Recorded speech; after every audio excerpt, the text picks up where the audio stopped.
Hey everybody, welcome to Board Game Heaven. In this episode, I'm going to talk about Catacombs Conquest by Elzra Games, who sent me this review copy.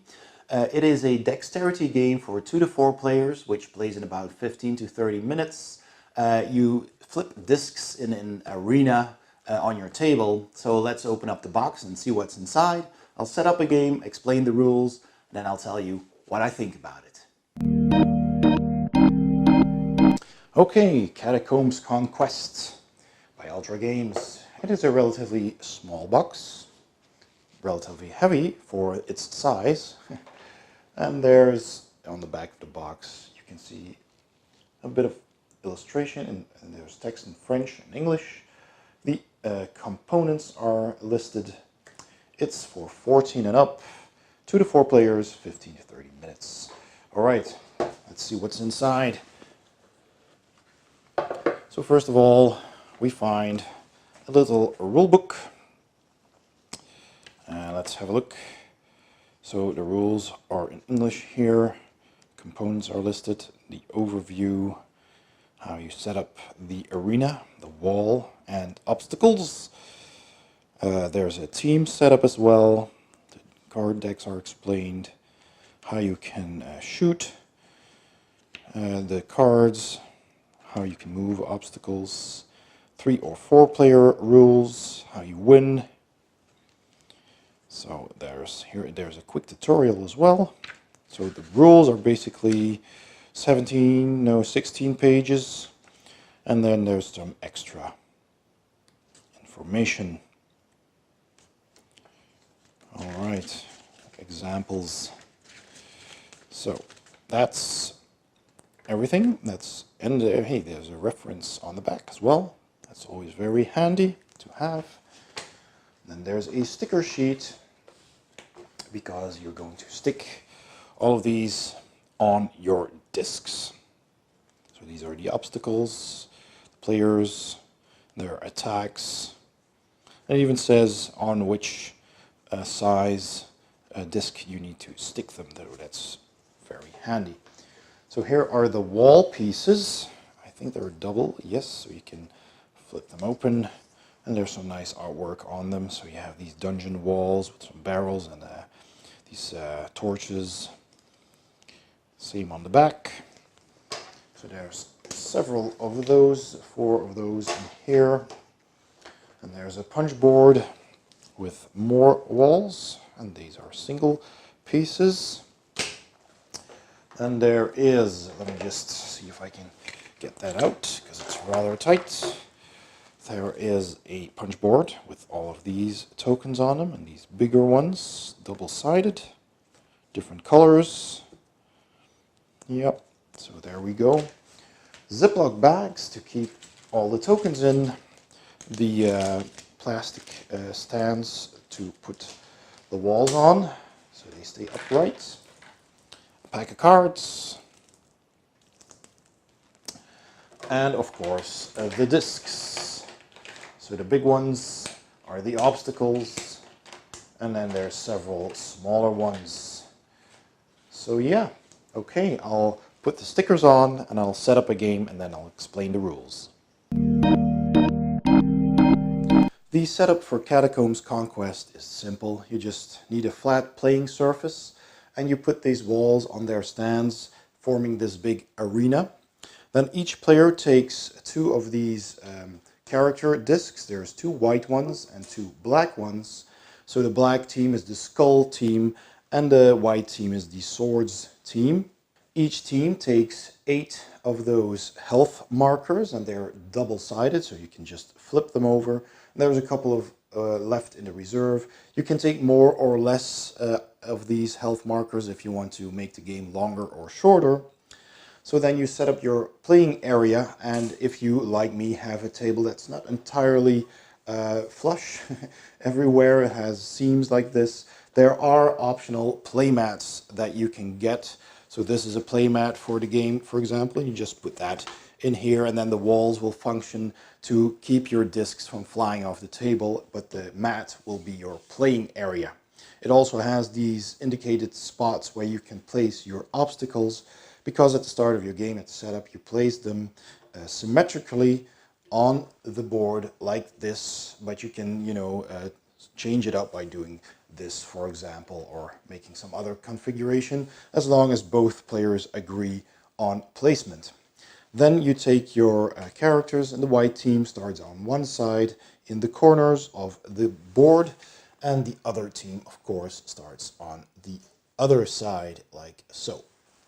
Then both teams take their stack of cards in their color, and they shuffle their decks, and then they each player draws 4 cards. So if you're playing a 2-player game, both players have 4 cards at the start of the game. If you're playing a 4-player game, then all 4 players have 4 cards. And if you're playing a 3-player game, then one player will play both discs of an entire team, and that player will take 8 cards, and the other 2 players will each take 1 character and draw 4 cards each. Now we're ready to play. Let's explain the rules. A card has several things on it. So first of all, it tells you what team it's from, of course. It has a name, a type, a monster type icon, and a star sign. This you won't be needing right now in this game. That's something for expansions. So all you need to worry about right now is this part. This is your sequence of play, your actions that you're going to do, and you're always going to do them from left to right. And after you've done that, some cards will give you an extra action or bonus. So this tells you to do something additional. And some cards also have this shield icon. Now normally, if you play a card that does not have a shield icon, like this one, you play it, and after playing it, you discard it to your discard pile. But cards with a shield on it stay in front of you, and you can use that as to ignore the damage done to you in one turn. So, and then they get discarded afterwards. So the icons on the cards correspond with these discs that you also have, and these are basically your projectiles. So let's see what all those icons mean.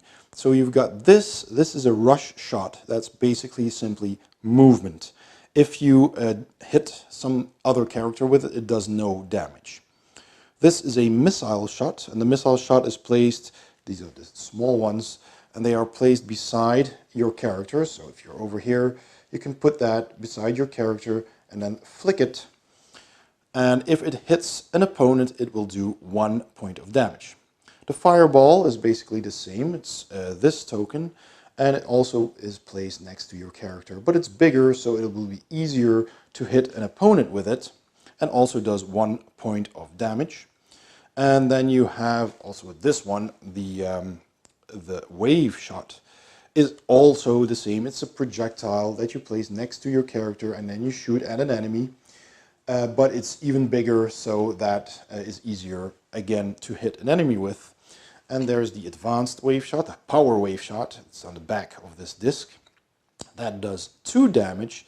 And if I have some cards in my hand left that I maybe don't want to use, I can discard a card to do an extra point of damage, doing 3 damage in total if you hit your opponent with this disc.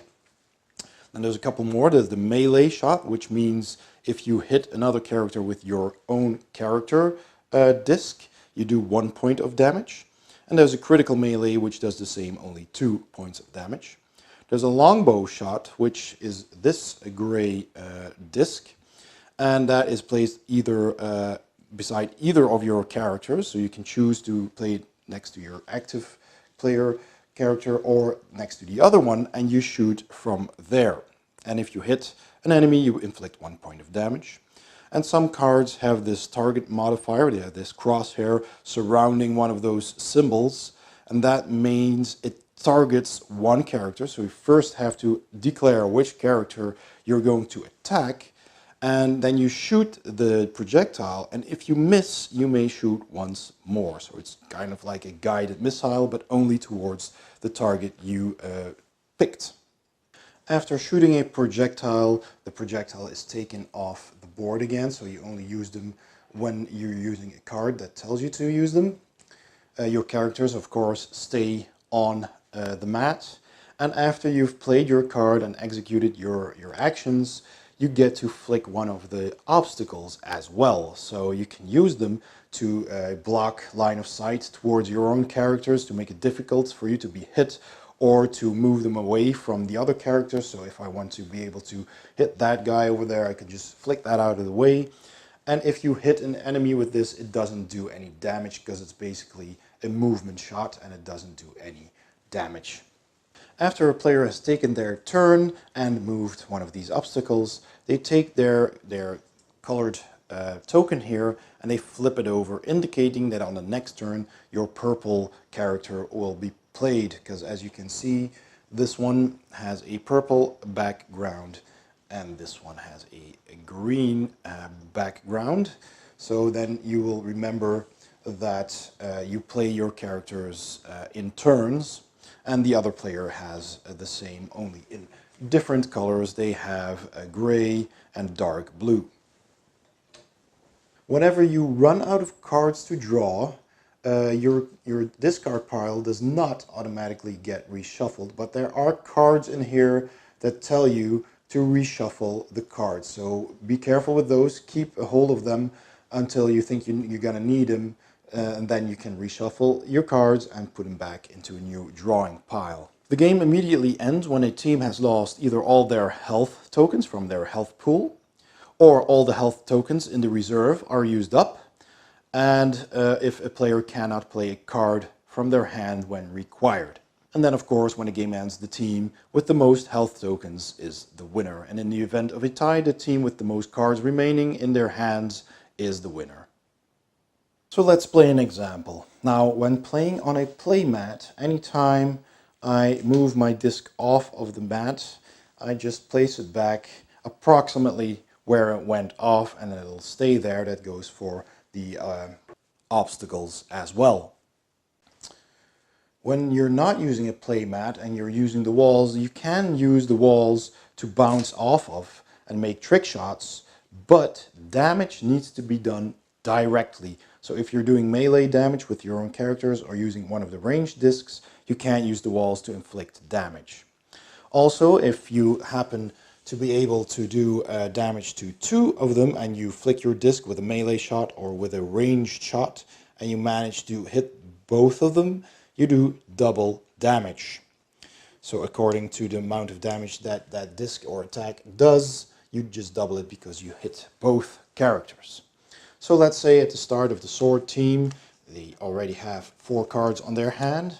Start a turn, you draw an extra card, you look at your hand, and you're going to see what you want to do. So first I want to move into position a bit.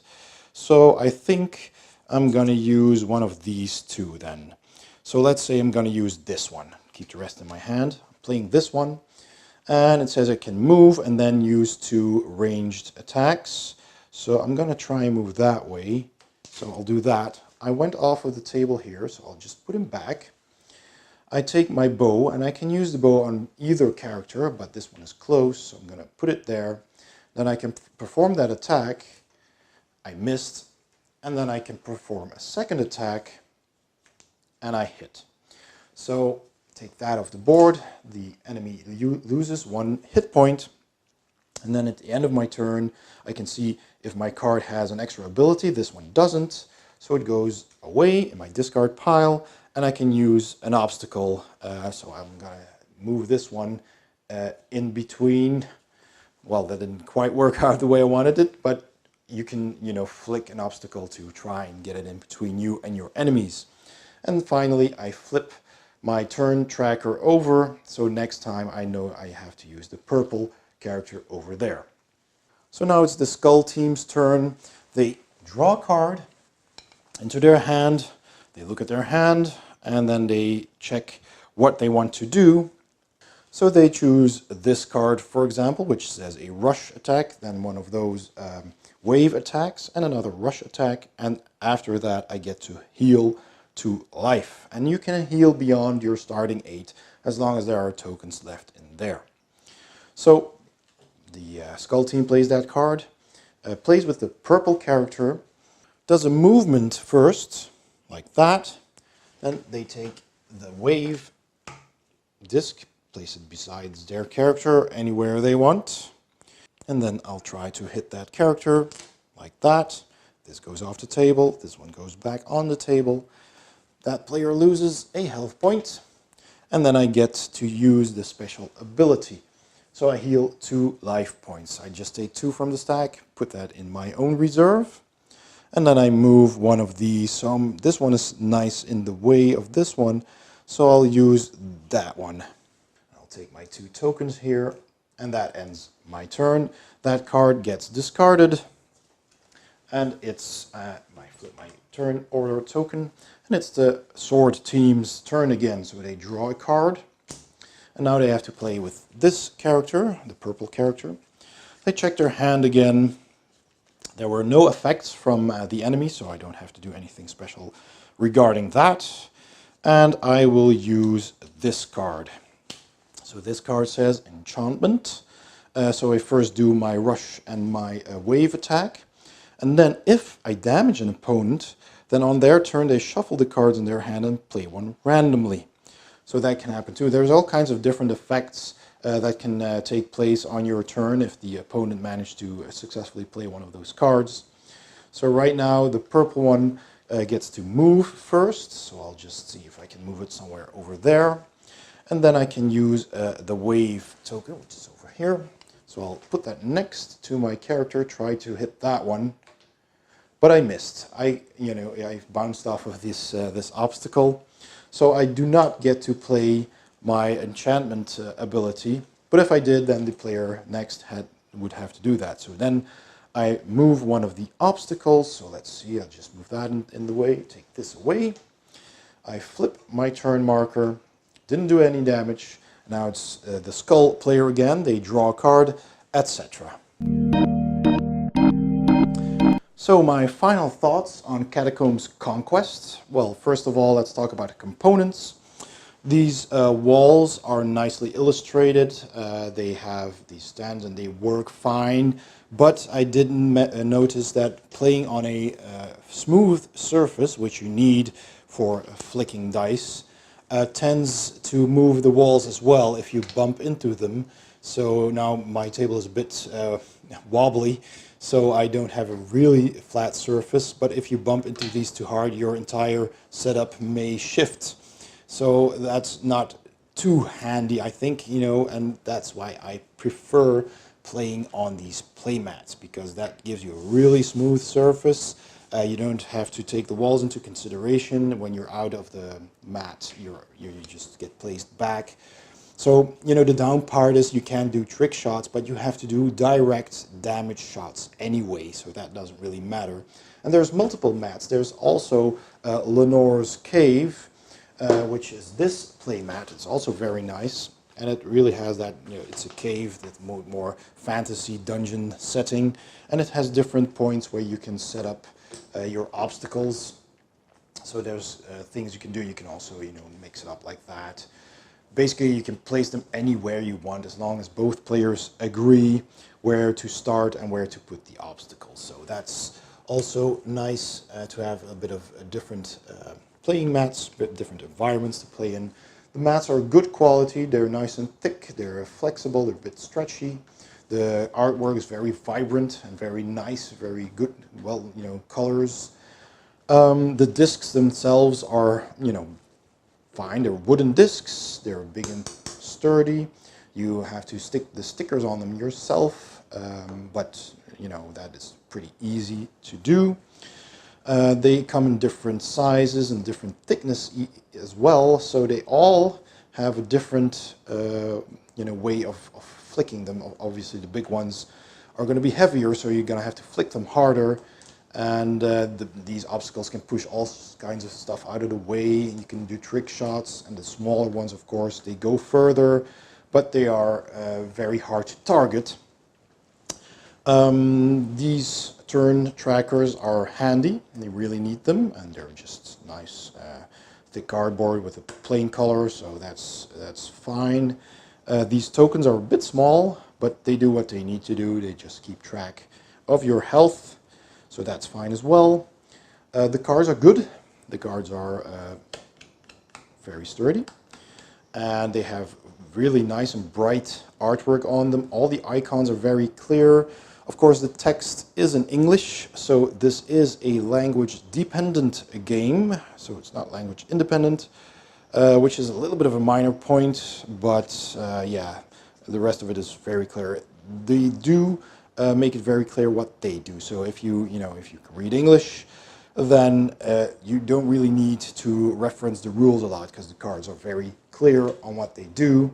Plus, you get this nice and handy reference sheet, which tells you the turn summary and what all these effects do. So this is really all you need to have to be able to play the game. I'm also really liking all the very typical artwork by Kwanchai Moria. So all in all, I really enjoy this. If you like dexterity games, you're really going to love this. And this is basically the smaller variant of Catacombs, which is also a game by Elzra Games. And they're over here in the booklet. There's all kinds of different ones. There's Catacombs, Catacombs and Castles, Wyverns of Wildmuir. And they're all dexterity games that use discs in different ways. Catacombs is a bigger game, so this is very handy. It's just a small box. If you want to travel and take this along with you, this is the game to get, I think. Catacombs Conquest. It's also a lot cheaper, of course, than the bigger Catacombs game. So if you're on a budget or you want to take it along with you to game nights or when you're traveling, this is really a very handy game to have and to bring along. You don't even really need to bring this with you. It does fit in the box, of course. But just having a play mat or a surface that will suit you, that is fine. I've really enjoyed playing this a lot. So it really looks nice. It's fun. It's fun just to flick these discs around and do all kinds of tricks. So yeah, if you're a fan of dexterity games, Elzra's Catacombs Conquest is certainly something I would recommend. It gets 2 thumbs up. And so that was my review of Catacombs Conquest by Elzra Games. I hope you enjoyed the video. Thanks for watching. Don't forget to like and subscribe. And I'll see you next time on Board Game Heaven.